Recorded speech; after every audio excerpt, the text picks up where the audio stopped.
ಒಟ್ಟು ಇವತ್ತು 23 ಜನರಿಗೆ ಖಾತೆ ಹಂಚಿಕೆ ಫೈನಲ್ ಆಗಿದೆ. ಸೊ ಅದರ ಜೊತೆಗೆ ಒಂದಿಬ್ಬರಿಗೆ ಚೇಂಜಸ್ ಆಗಿರುವಂಥದ್ದನ್ನು ನಾವು ಗಮನಿಸ್ತಾ ಇದ್ದೀವಿ. ಅರಣ್ಯ ಇಲಾಖೆ ಇನ್ಫ್ಯಾಕ್ಟ್ ಖಂಡ್ರೆ ಅವರು ಏನು ನೋಡ್ಕೊಳ್ತಾ ಇದ್ರು, ಆದರೆ ನೆಕ್ಸ್ಟ್ ಖಂಡ್ರೆ ಅವರು ಕ್ಯಾಬಿನೆಟ್ಗೆ ಬಂದಾಗ ಖಂಡ್ರೆ ಅವರಿಗೆ ಅದನ್ನು ನೀಡಲಾಗಿಲ್ಲ. ಈಗ ಚೇಂಜ್ ಮಾಡಿ ಕೊಟ್ಟಿರುವಂಥದ್ದು ರಾಮಲಿಂಗಾರೆಡ್ಡಿ ಅವರಿಗೆ ಅರಣ್ಯ ಖಾತೆಯ ಜವಾಬ್ದಾರಿಯನ್ನು, ಅವರ ಜಲಸಂಪನ್ಮೂಲ ಖಾತೆಯನ್ನು ಈಗ ಚಲುವರಾಯಸ್ವಾಮಿ ಅವರಿಗೆ ನೀಡಲಾಗಿದೆ. ಸೊ ಇನ್ನೊಂದು ಬಹಳ ಇಂಟ್ರೆಸ್ಟಿಂಗ್ ಆಗಿರುವಂಥ ಮೂವ್ ಮತ್ತೆ ಸ್ಮಾರ್ಟ್ ಮೂವ್ ಅಂತ ಅನ್ಸೋದು ಡಿ ಕೆ ಶಿವಕುಮಾರ್ ಅವ್ರದ್ದು ಏನಂತ ಹೇಳಿದ್ರೆ, ಆರ್ ವಿ ದೇಶಪಾಂಡೆ ಅವ್ರ ಬಗ್ಗೆ ಜೊತೆಗೆ ದಿನೇಶ್ ಗುಂಡೂರಾವ್ ಅವ್ರ ಬಗ್ಗೆ ಬಹಳ ಪ್ರಶ್ನೆಗಳನ್ನು ರೈಸ್ ಮಾಡಿದ್ರು. ಯಾಕಂದ್ರೆ ಯಾವುದೇ ಒಬ್ಬ ಬ್ರಾಹ್ಮಣ ಶಾಸಕರಿಗೆ ನಿಮ್ಮ ಕ್ಯಾಬಿನೆಟ್ನಲ್ಲಿ ಯಾಕೆ ಸಚಿವ ಸ್ಥಾನ ಕೊಟ್ಟಿಲ್ಲ ಅನ್ನುವಂಥದ್ರ ಬಗ್ಗೆ ಬಹಳ ಪ್ರಶ್ನೆಗಳು ಎದ್ದಿದ್ವು. ಅದ್ರ ಬಗ್ಗೆ ಟೀಕೆಗಳು ಕೂಡ ಬರ್ತಾ ಇದ್ವು. ಈಗ ಆರ್ ವಿ ದೇಶಪಾಂಡೆ ಅವರಿಗೆ ಸಚಿವಗಿರಿ ಅಲ್ಲದೆ ಇದ್ರೂ ಕೂಡ ಕ್ಯಾಬಿನೆಟ್ ದರ್ಜೆಯ ಸ್ಥಾನಮಾನವನ್ನು ನೀಡಿ ಆಯೋಗದ ಅಧ್ಯಕ್ಷರನ್ನಾಗಿ ಅವರನ್ನ ಮಾಡಲಾಗಿದೆ. ಇನ್ನೊಂದು ಎಸ್ ಪೊನ್ನಣ್ಣ ಅವರು ಸಚಿವಗಿರಿ ಮೇಲೆ ಕಣ್ಣಿಟ್ಟಿದ್ರು, ನನಗೆ ಸಚಿವ ಸ್ಥಾನ ಸಿಗಬೇಕು ಅನ್ನುವಂಥದ್ರ ಬಗ್ಗೆ ಅನ್ಕೊಂಡಿದ್ರು. ಬಟ್ ಅವ್ರನ್ನ ಡೆಪ್ಯೂಟಿ ಸ್ಪೀಕರ್ ಆಗಿ ಮಾಡಿ ಅನ್ನುವಂಥದ್ರ ಬಗ್ಗೆ ಹೈಕಮಾಂಡ್ ಶಿಫಾರಸನ್ನು ಕಳಿಸಿತ್ತು. ಸೊ ಬಟ್ ಅವ್ರಿಗೆ ಅದು ಇಷ್ಟ ಇರಲಿಲ್ಲ. ಹಾಗಾಗಿ ಈಗ ಸಿಎಂ ರಾಜಕೀಯ ಕಾರ್ಯದರ್ಶಿಯಾಗಿ ಅದು ಕೂಡ ಕ್ಯಾಬಿನೆಟ್ ದರ್ಜೆಯ ಸ್ಥಾನಮಾನ ಎಸ್ ಪೊನ್ನಣ್ಣ ಅವ್ರನ್ನ ಆ ಸ್ಥಾನಕ್ಕೆ ಈಗ ಅವ್ರನ್ನ ತಗೊಂಡಿದ್ದಾರೆ. ಸೊ ಅಲ್ಲಿಗೆ ಎಲ್ಲೆಲ್ಲಿ ಒಂದಷ್ಟು ನಮಗೆ ಬ್ಯಾಕ್ಲ್ಯಾಶ್ ಆಗಬಹುದು ಅನ್ನುವಂಥದ್ರ ಬಗ್ಗೆ ಒಂದಷ್ಟು ಚಿತ್ರಣಗಳು ಕಾಣಿಸ್ತಾ ಇತ್ತು. ಅದೆಲ್ಲವನ್ನೂ ಕೂಡ ಅಡ್ರೆಸ್ ಮಾಡುವಂಥ ಕೆಲಸವನ್ನು ಇವತ್ತು ಡಿ ಕೆ ಶಿವಕುಮಾರ್ ಅವರು ಈ ಮೂಲಕ ಮಾಡಿದ್ದಾರೆ ಅನ್ನುವಂಥದ್ದು ಅನಿಸುತ್ತೆ. ಹಾಗೆ ಕೆಲವೊಂದಷ್ಟು ಜನ ಅಸಮಾಧಾನಗೊಂಡಿದ್ರು, ನನಗೆ ಆ ಖಾತೆ ಬೇಡ, ನನಗೆ ಬದಲು ಮಾಡಿ ಅಂತ. ಸೊ ಅವ್ರಿಗೂ ಕೂಡ ಬದಲು ಮಾಡಿದ್ದಾರೆ. ಈಗ ಜಲಸಂಪನ್ಮೂಲ ಬಿಟ್ಟು ಅರಣ್ಯ ಖಾತೆ ಕೊಟ್ಟಿರೋದ್ರಲ್ಲಿ ರಾಮಲಿಂಗಾರೆಡ್ಡಿ ಅವರು ಮತ್ತೇನು ಪ್ರಶ್ನೆ ಮಾಡ್ತಾರೆ ಅನ್ನುವಂಥದ್ದು ಇರೋದು. ಯಾಕಂದರೆ ಈ ಹಿಂದೆನೇ ಅವ್ರು ಕೊಟ್ಟಂಥ ಕಾರಣ ಜಲಸಂಪನ್ಮೂಲ ಅಂತ ಹೇಳಿದಾಗ ಬೇರೆ ಬೇರೆ ಕಡೆ ಎಲ್ಲ ಓಡಾಡಬೇಕಾಗತ್ತೆ, ನಾನು ಹೆಚ್ಚು ಬೆಂಗಳೂರಲ್ಲೇ ಸೆಂಟ್ರಿಕ್ ಆಗಿ ನಾನು ಕೆಲಸ ಮಾಡಿರುವಂಥವನು, ಹಾಗಾಗಿ ನನಗೆ ಬೆಂಗಳೂರು ಅಭಿವೃದ್ಧಿಗೆ ಖಾತೆ ಕೊಟ್ಟರೆ ನಾನು ತುಂಬ ಚೆನ್ನಾಗಿ ಕೆಲಸ ಮಾಡಬಲ್ಲೆ ಅನ್ನುವಂಥದ್ದನ್ನು ಅವ್ರು ಕೇಳ್ತಾ ಇದ್ರು. ಬಟ್ ಅದು ಕೊನೆಗೂ KBG ಅವರ ಪಾಲಾಯಿತು, ಕೃಷ್ಣ ಬೈರೇಗೌಡರು ಅದನ್ನು ನೋಡ್ಕೊಳ್ತಾ ಇದ್ದಾರೆ. ಸೊ ಹಾಗಾಗಿ ಈಗ ಚೇಂಜ್ ಮಾಡಿ ಅಂದಾಗ ಚೇಂಜ್ ಮಾಡಿ ಈಗ ಅರಣ್ಯ ಕೊಟ್ಟಿದಾರಲ್ಲ, ಇದು ಒಪ್ಪಿಗೆ ಇದೆಯಾ ಗೊತ್ತಿಲ್ಲ. ಅದನ್ನು ಮುಂದಿನ ಹಂತದಲ್ಲಿ ರಾಮಲಿಂಗಾರೆಡ್ಡಿ ಅವರು ಅದಕ್ಕೆ ರಿಯಾಕ್ಷನ್ ಕೊಡ್ತಾರಾ, ಏನು ಹೇಳ್ತಾರೆ ಅನ್ನುವಂಥದ್ದನ್ನು ನಾವು ಗಮನಿಸಬೇಕಾಗುತ್ತೆ. ಇಲ್ಲಿ ವಿನ್ ವಿನ್ ಸಿಚುವೇಶನ್ ಒಂದು ಅನ್ನಿಸ್ತಾ ಇರುವಂಥದ್ದು KH ಮುನಿಯಪ್ಪ ಅವ್ರದ್ದು. ಯಾಕಂದರೆ KH ಮುನಿಯಪ್ಪ ಅವರು ಕೂಡ ನಾನು ಲಾಸ್ಟ್ ಟೈಮ್ ಆಹಾರ ಖಾತೆ ನಿಭಾಯಿಸಿದ್ದೆ, ಬೇಡ ನನಗೆ ಆಹಾರ ಖಾತೆ, ಬೇರೆ ಖಾತೆ, ಅದರಲ್ಲೂ ಸಮಾಜ ಕಲ್ಯಾಣ ಖಾತೆ ಬೇಕು ಅನ್ನುವಂಥದ್ರ ಬಗ್ಗೆ ಬಹಳ ಕಣ್ಣಿಟ್ಟಿದ್ರು. ಸೊ ಆ ಸಮಾಜ ಕಲ್ಯಾಣ ಖಾತೆ ಮೇಲೆ ಇನ್ನೂ ಒಂದು 3-4 ಜನ ಕಣ್ಣಿತ್ತು, ನನಗೂ ಸಮಾಜ ಕಲ್ಯಾಣ ಖಾತೆಯನ್ನು ಕೊಟ್ಟರೆ ನಾನು ನಿಭಾಯಿಸ್ತೀನಿ ಅಂತೇಳಿ. ಬಟ್ ಅದು ಕೊನೆಗೂ ಪಾಲಾಗಿರುವಂಥದ್ದು KH ಮುನಿಯಪ್ಪ ಅವರಿಗೆ.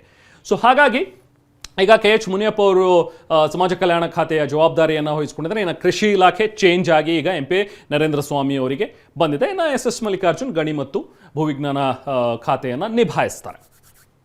ಎರಡೆರಡು ರಿಸ್ಕ್ ಅನ್ನ ತಗೊಳ್ಳೋಕೆ ಸರ್ಕಾರ ಕೂಡ ರೆಡಿ ಇಲ್ಲ. ಒಂದು ಸಚಿವ ಸ್ಥಾನ ಯಾರಿಗೆ ಸಿಗುತ್ತೆ ಸಿಗೋದಿಲ್ಲ ಅನ್ನೋದ್ರ ಬಗ್ಗೆನೇ ಬಹಳ ಚರ್ಚೆ ಇತ್ತು. ಅದಾದ ನಂತರ ಖಾತೆ ಹಂಚಿಕೆಯಲ್ಲಿ ಅಂತ ರಿಸ್ಕ್ ಅನ್ನ ತಗೊಂಡಿರೋ ರೀತಿಯ ಕಾಣಿಸ್ತಾ ಇಲ್ಲ.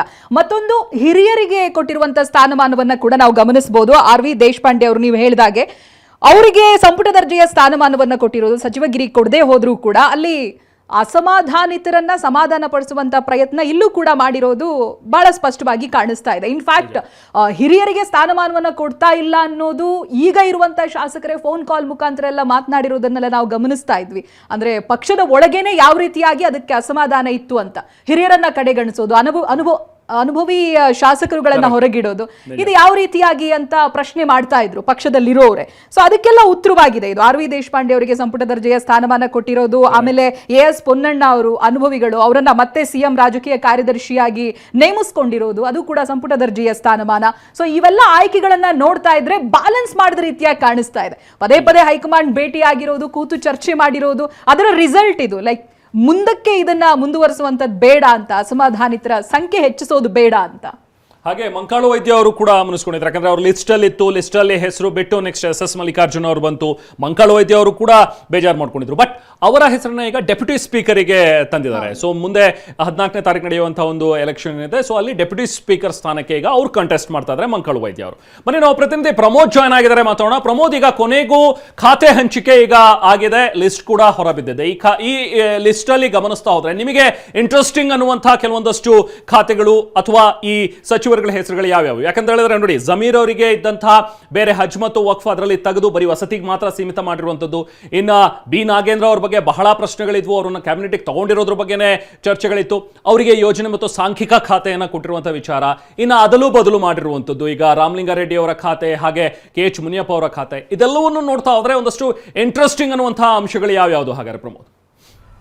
ರೆಹಮಾನ್, ಇವತ್ತು ಬೆಳಗ್ಗೆನೇ ಹೈಕಮಾಂಡ್ ನಾಯಕರಿಂದ ಚರ್ಚೆ ಮಾಡಿ ಒಂದಿಷ್ಟು ಹೆಸರುಗಳನ್ನ ಲೀಸ್ಟನ್ನು ಹೈಕಮಾಂಡ್ ನಾಯಕರು ನೇರವಾಗಿ ಮುಖ್ಯಮಂತ್ರಿಗಳಿಗೆ ಕಳಿಸ್ಕೊಟ್ಟಿದ್ರು. ಈ ಒಂದು ಸಂದರ್ಭದಲ್ಲಿ ಕೆಲವೊಂದಿಷ್ಟು ಪ್ರಶ್ನೆಗಳಿತ್ತು. ಅಂದರೆ ಹೈಕಮಾಂಡ್ ನಾಯಕರಲ್ಲಿ ಕೆಲ ನಾಯಕರು ಯಾವ ಖಾತೆ ಇದೆಯೋ ಅದೇ ಖಾತೆಯನ್ನು ಮುಂದುವರಿಸುವಂಥ ಪ್ರಯತ್ನವನ್ನು ಕೂಡ ಮಾಡಿದರು. ಅದರಲ್ಲಿ ವೆರಿ ಇಂಪಾರ್ಟೆಂಟ್ಲಿ ರಾಮಲಿಂಗಾರೆಡ್ಡಿ ಅವರಿಗೆ ಈಗಿರುವಂಥ ಖಾತೆಯನ್ನೇ ನೀಡೋದಕ್ಕೆ ಮುಂದಾಗಿದ್ದರು. ಅವರಿಗೆ ನೀರಾವರಿ ಖಾತೆಯನ್ನು ಮುಂದುವರಿಸ್ತಾ ಇರುವಂಥ ಬಹುತೇಕ ನಿಶ್ಚಯವಾಗಿತ್ತು. ಆದರೆ ರಾಮಲಿಂಗಾರೆಡ್ಡಿ ಅವರು ಹಿಂದೆ, ಅಂದರೆ ಸರ್ಕಾರ ಆರಂಭ ಆದಂಥದಿಂದಲೂ ಅಥವಾ ಮುಖ್ಯಮಂತ್ರಿ ಡಿ ಕೆ ಶಿವಕುಮಾರ್ ಅವರು ಅಧಿಕಾರ ವಹಿಸಿಕೊಂಡಂಥದಿಂದಲೂ ಕೂಡ ಬೆಂಗಳೂರಿನ ಇಲಾಖೆ ಮೇಲೆ ಕಣ್ಣಿಟ್ಟಿದ್ರು. ಆದರೆ ವಿಸ್ತರಣೆ ಆದ ಬಳಿಕ ಬೇರೆ ಇಲಾಖೆ ಕೊಡ್ತೀವಿ ಅನ್ನುವಂಥ ಮಾತನ್ನು ಕೂಡ ಹೇಳಿದ್ರು. ಯಾಕಂದರೆ ಅವ್ರು ಹೇಳ್ತಾ ಇರುವಂಥದ್ದು, ರಾಮಲಿಂಗಾರೆಡ್ಡಿ ಅವರು ಹೇಳ್ತಾ ಇರುವಂಥದ್ದು, ಈಗಾಗಲೇ ನೀರಾವರಿ ಇಲಾಖೆ ಸಾಕಷ್ಟು ಡಿಮ್ಯಾಂಡಿಂಗ್ ಆಗಿರುವಂಥ ಇಲಾಖೆ, ರಾಜ್ಯಾದ್ಯಂತ ಓಡಾಡಬೇಕಾಗುತ್ತೆ, ಪ್ರವಾಸ ಮಾಡಬೇಕಾಗುತ್ತೆ. ಈ ಒಂದು ಸಂದರ್ಭದಲ್ಲಿ ಜೊತೆಗೆ ಹಿಂದೆ ನೀರಾವರಿ ಯಾವತ್ತೂ ಕೂಡ ಅನುಭವ ಇಲ್ಲ. ಜೊತೆಗೆ ಬೆಂಗಳೂರಿನ ನಗರ ಪ್ರದೇಶದಲ್ಲಿ ನಗರದ ರಾಜಕೀಯ ಮತ್ತು ಇಲ್ಲಿನ ಸ್ಥಳೀಯ ಭೌತಿಕ ವಿಚಾರಗಳು ನನಗೆ ಗೊತ್ತಿದೆ, ಅದನ್ನು ಹೊರತಾಗಿ ಬೇರೆ ಇಲಾಖೆಗಳು ಕಷ್ಟ ಆಗುತ್ತೆ ಅನ್ನುವಂಥ ಮಾತನ್ನು ಹೇಳಿದರು. ಹೀಗಾಗಿ ನೀರಾವರಿ ಬೇಡ, ಅದರ ಬದಲಾಗಿ ಬೇರೆ ಕೊಡಿ ಅಂತ ಹೇಳಿದರೆ ಈಗ ಅರಣ್ಯ ಇಲಾಖೆನ ಕೊಟ್ಟಿದ್ದಾರೆ. ಅದು ಒಂದು ವಿಚಾರ.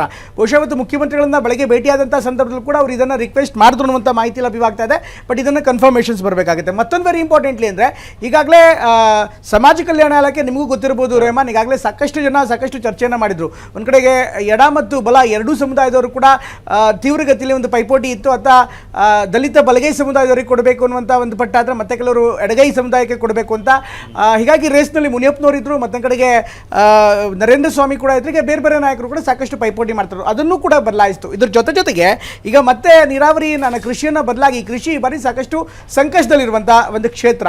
ಅದರಲ್ಲೂ ಕೂಡ ಎಲ್ನಿನೋ ಬಳಿಕ ಬರ ಮತ್ತು ಮಳೆ ಅಲ್ಲಲ್ಲಿ ಕಾಣಿಸ್ತಾ ಇದೆ. ಬರ ತುಂಬ ದೊಡ್ಡ ಪ್ರಮಾಣದಲ್ಲಿ ವ್ಯಾಪಕವಾಗಿದೆ. ಹೀಗಾಗಿ ಕೃಷಿ ಕ್ಷೇತ್ರ ಕೂಡ ಅಷ್ಟೇ ತುಂಬ ಪ್ರಮುಖವಾಗಿರುವಂಥ, ಅದನ್ನು ಯಾರಿಗೆ ಕೊಡಬೇಕು ಅನ್ನೋದು ಕೂಡ ಒಂದು ದೊಡ್ಡ ಪ್ರಶ್ನೆ ಇತ್ತು. ಅಂತಿಮವಾಗಿ ಅವ್ರದ್ದೇ ಜಿಲ್ಲೆ ಅಂತ, ಮಂಡ್ಯ ಜಿಲ್ಲೆಯವರೇ ಆಗಿರುವಂಥ ನರೇಂದ್ರ ಸ್ವಾಮಿ ಅವರಿಗೆ ನೀಡಲಾಯಿತು. ಹೀಗಾಗಿ ಸಾಕಷ್ಟು ಬದಲಾವಣೆಗಳನ್ನು ಮಾಡಲಾಗಿದೆ. ಸಾಕಷ್ಟು ಒಳಗಡೆ ಆಂತರಿಕವಾಗಿ ಹೈಕಮಾಂಡ್ ಕೊಟ್ಟಂಥ ಲೀಸ್ಟ್ಗಳ ಜೊತೆಗೆ ಕೆಲವೊಂದಿಷ್ಟು ಬದಲಾವಣೆಯನ್ನು ಮರುಹೊಂದಿಕೆಯನ್ನು ಮಾಡಲಾಗಿದೆ. ಅಥವಾ ಲೀಸ್ಟ್ ಬಂದ ಮೇಲೆ ಮುಖ್ಯಮಂತ್ರಿಗಳು ಕೂಡ ಹೈಕಮಾಂಡ್ ನಾಯಕರ ಜೊತೆಗೆ ಒಂದು ರೌಂಡ್ ಚರ್ಚೆ ಮಾಡಿ ಮುಂದಾಗುವಂಥ ಬೆಳವಣಿಗೆಗಳು, ಮತ್ತೆ ಅಸಮಾಧಾನ ಉಂಟಾದರೆ, ಮತ್ತೆ ಗೊಂದಲಗಳು ಕ್ರಿಯೇಟ್ ಆದರೆ ಸಾಕಷ್ಟು ಸಮಸ್ಯೆ ಆಗುತ್ತೆ. ಈ ಒಂದು ಕಾರಣಕ್ಕೋಸ್ಕರ ಅಂತಿಮವಾಗಿ ಈ ರೀತಿ ಚರ್ಚೆಗಳು ಬೇಡ ಅಂತ. ಇದ್ರ ಜೊತೆಗೆ ಮತ್ತೊಂದು ಬದಲಾವಣೆ ಆದರೂ ಕೂಡ ಅಚ್ಚರಿ ಇಲ್ಲ ರೆಹಮಾನ್. ಯಾಕೆಂದರೆ ವಫ್ ಖಾತೆ ಬಗ್ಗೆ ಜಮೀರ್ ಅಹಮದ್ ಖಾನ್ ಅವರು ಕಣ್ಣಿಟ್ಟಿದ್ದಾರೆ. ಈಗಾಗಲೇ ಈ ವಸತಿಯ ಜೊತೆಗೆ ವಫ್ ಕೊಡಿ ಅಂತ ಮನವಿಯನ್ನು ಕೂಡ ಮಾಡ್ಕೊಂಡಿದ್ದಾರೆ. ಮುಖ್ಯಮಂತ್ರಿಗಳು ಕೂಡ ಮಾಡ್ಕೊಂಡಿದ್ದಾರೆ, ಅಥವಾ ಹೈಕಮಾಂಡ್ ನಾಯಕರುಗಳು ಕೂಡ ಮಾಡ್ಕೊಂಡಿದ್ದಾರೆ. ಆದರೆ ಈಗ ಯು ಟಿ ಖಾದರ್ ಅವರಿಗೆ ಈ ಒಂದು ಇಲಾಖೆ ಹ್ಯಾಂಡ್ ಓವರ್ ಆಗಿದೆ. ಸಹಜವಾಗಿ ಈ ಒಂದು ಖಾತೆಯನ್ನು ಪ್ರಬಲವಾಗಿ ಮುಸ್ಲಿಂ ಸಮುದಾಯದ ಮೇಲೆ ಒಂದು ಹಿಡಿತ ಸಾಧಿಸೋದಕ್ಕೆ ಅಥವಾ ಮುಸ್ಲಿಂ ನಾಯಕನಾಗಿ ಹೊರಹೊಮ್ಮೋದಕ್ಕೆ ಈ ಒಂದು ಖಾತೆ ತುಂಬ ಸಹಾಯ ಆಗುತ್ತೆ. ಜನರನ್ನ ರೀಚ್ ಔಟ್ ಆಗೋದಕ್ಕೆ ಸಾಕಷ್ಟು ಸಹಾಯ ಆಗುತ್ತೆ. ಹೀಗಾಗಿ ಈ ಖಾತೆ ಬಗ್ಗೆ ಕೂಡ ಸಾಕಷ್ಟು ಗೊಂದಲಗಳು, ಚರ್ಚೆಗಳು, ಬೇಡಿಕೆಗಳಿತ್ತು. ಎಲ್ಲ ಕಾರಣಗಳಿಂದ ಈಗ ಹೈಕಮಾಂಡ್ ಬೆಳಗ್ಗೆ ಕೊಟ್ಟಿದ್ರು ಕೂಡ ಆನಂತರ ಮತ್ತೆ ರೀಜಿಗ್ ಮಾಡಿ ಮರು ಹೊಂದಿಸಿ ಈಗ ಪಟ್ಟಿಯನ್ನು ಕೊಡಲಾಗಿದೆ. ಹಾಗಾಗಿ ಸಾಕಷ್ಟು ಸರ್ಕಸ್ ಆಗಿದೆ. ಬಟ್ ಈಗಲೂ ಒಂದು ಪ್ರಶ್ನೆ ಇದೆ, ಒಂದೋ ಎರಡೋ ಬದಲಾಗತ್ತಾ, ಅದೀಗಿರುವಂಥ ಪ್ರಶ್ನೆ. Correct. Yes Pramod, thank you ತುಂಬ ಡೀಟೇಲ್ಸ್ಗೆ.